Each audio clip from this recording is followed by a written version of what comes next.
Iraq War veteran named Scott Olson is seen in this dramatic new video posted on YouTube of how police responded after Olson was injured.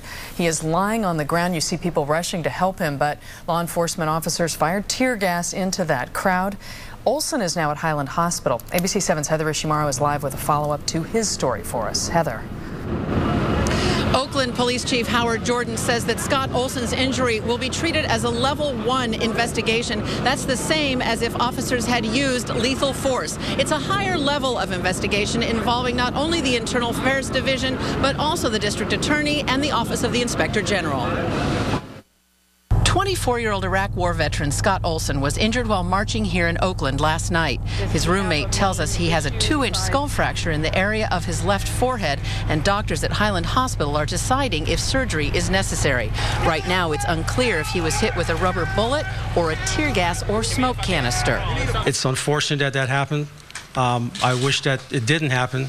And our goal, obviously, is not to cause injury to anyone. But unfortunately, this happened, and we regret that this injury happened.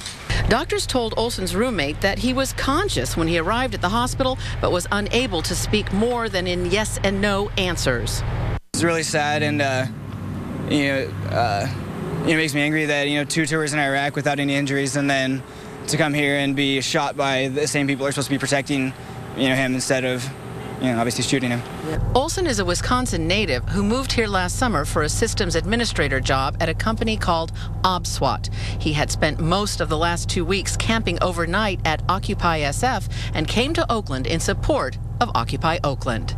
The guy fights for his country, comes here, he's protesting peacefully, and then he gets injured in that way. He's got a fracture, he's in the hospital, he's in serious condition, with no one knowing exactly when he's going to recover, what condition he's going to be in.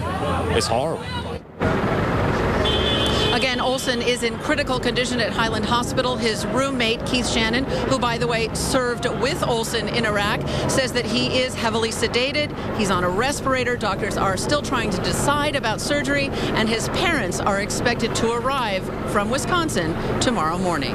In Oakland, Heather Ishimaru, ABC 7 News. All right, Heather, thank you. Well, for merchants in the protest zone in Oakland, this whole business is getting old.